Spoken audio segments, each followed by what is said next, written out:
Hi, my name is Azra Hadzic, and I was the undergraduate speaker for Webster University's School of Education commencement ceremony.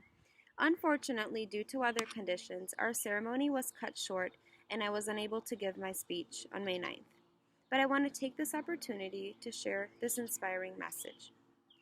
I want to start by saying that all praise and thanks belong to God, who blessed me with this opportunity to address you all. It's truly an honor. I want to thank the faculty in the Department of Teacher Education for selecting me as the undergraduate speaker.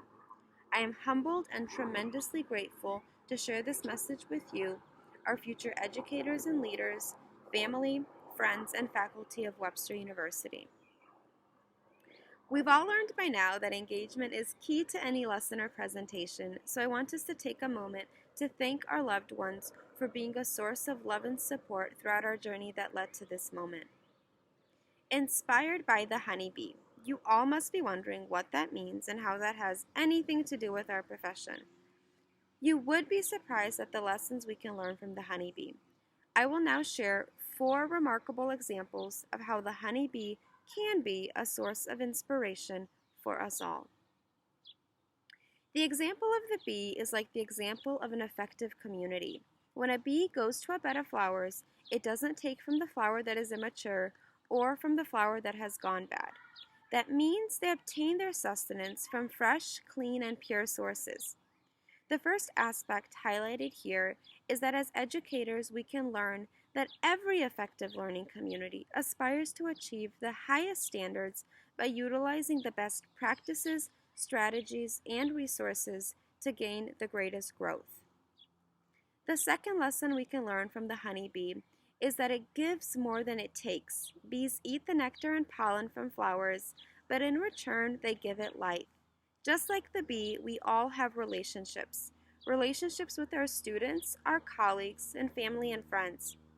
What honeybees give makes the life of the recipient a lot better, and what it takes doesn't harm the flower. The way it even lands on a flower is gentle. It hovers while it extracts from the flower, flapping its wings in a way to not cause damage to the petal.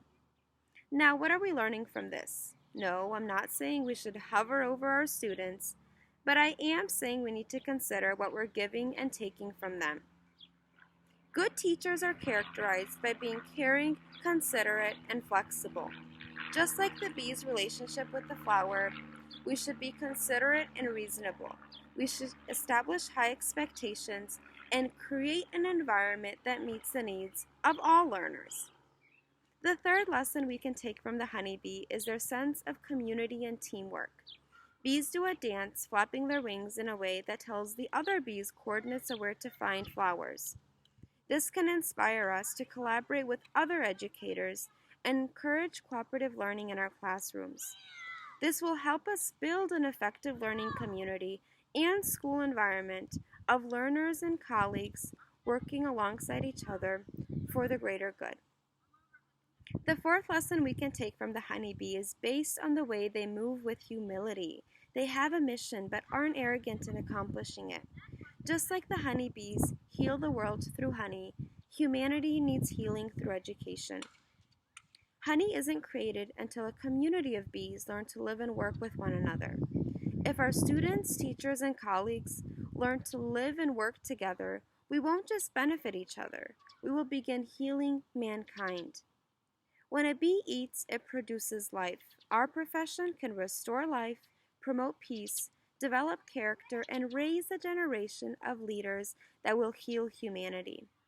Our profession encourages us to appreciate and become people of thought and reflection. We are entrusted with the keys to creating a better future. Graduates, the value of education is not in the amount of knowledge we accumulate, but rather how we apply it. I hope the examples I've shared about the honeybee have led to a realization that inspiration can be found in even the smallest creation around us. Let this day be the continuation of our journey of lifelong learning. Be like the honeybee, be strategic, organized, and giving. Be like a honeybee, give more than you take, and have high expectations. Be like a honeybee, be a source of healing for humanity. Congratulations to my fellow honeybees, the graduating class of 2015.